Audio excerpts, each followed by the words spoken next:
Alright, so this video is for the vertically stretching and compressing practice. That's lesson 4 of the Unit 5 of the Blended Algebra 2 class. So we'll start with number 1, which is multiple choice. It says if the point negative 6, 10 is on the graph of f of x, then which of the following points must be on the graph of 1/2 times f of x? Well, you need to know your rules. Remember that when there's a 1/2, so this 1/2 is a number that's less than 1.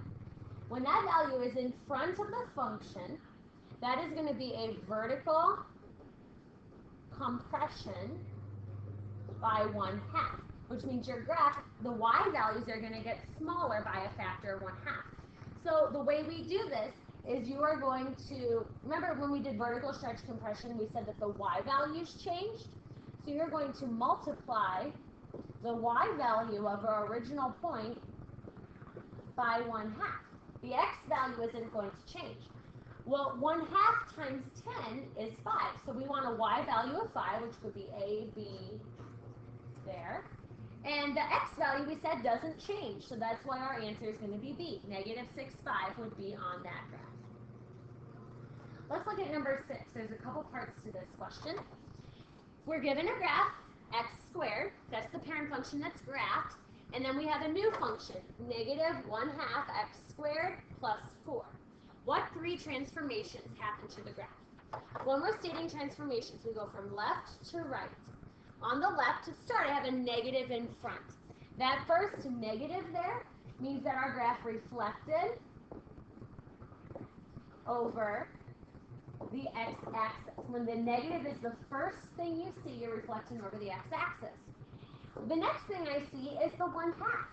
Well, we just talked about a 1/2 in number 1. 1/2 is a vertical compression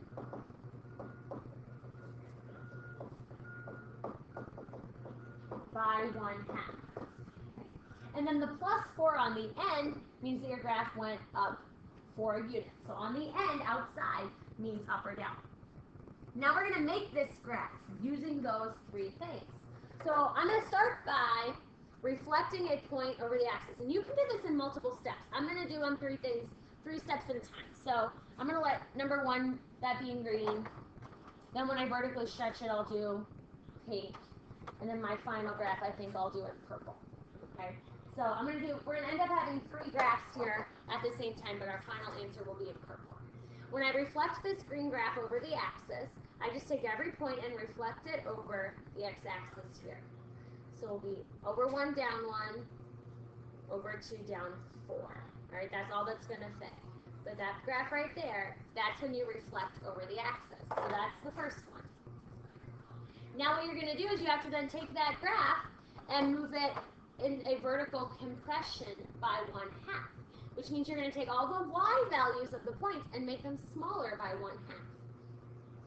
So here, at 0, if I have the y value of 0, or the point 0, 0, the y value of 0 doesn't change when I multiply it by 1/2. But these next 2 points, if I have 1, negative 1, I have to multiply that by 1/2. Negative 1 times 1/2 is negative 0.5. So both of those move up to 0.5. If I have 2, negative 4, negative 4 times 1/2 is negative 2. So this point here goes up to the y value of 2.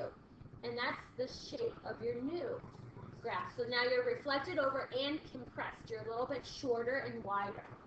Finally, you're going to take that pink graph and move all the points up 4. 1, 2, 3, 4. And here. And you should see that purple graph then is your final answer. You could do that all in one step. That's what I like to do, but for the purpose of showing you, I did every step out.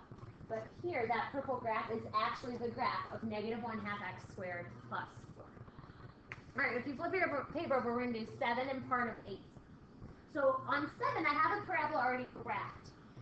It says the transformations are a vertical stretch and a vertical shift. We want to state the transformations and then write the equation of this graph. Well, the vertical stretch, remember we always look at the first few points. When we know in the parent function, I'll go back here to the parent function, the pattern is from the first point out 1 to the right, up 1. Well, on my graph here, if I go out 1 to the right, it looks like I go up 2.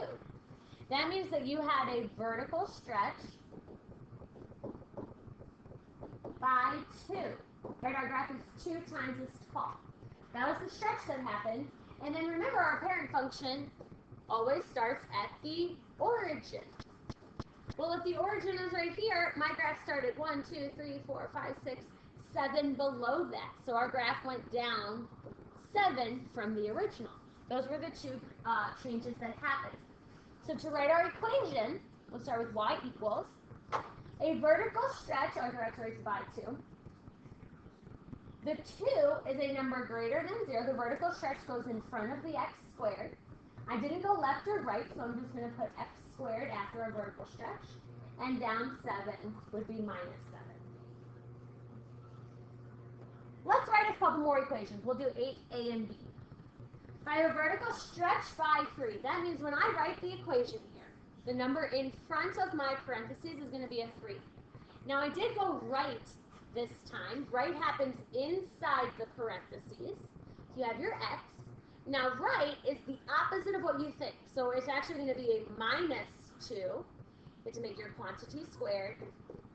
Down 10 is minus 10 outside the parentheses. Now when I vertically compress, this 2/5 also goes in front of the parentheses, but it's a compression because the absolute value of 2/5 is less than 1. I didn't go right or left, so you can put parentheses if you want to, or you could just write x squared. Up 6 would be a plus 6. Now, I didn't do every question on the practice. If you have other questions or need some help, ask your teacher.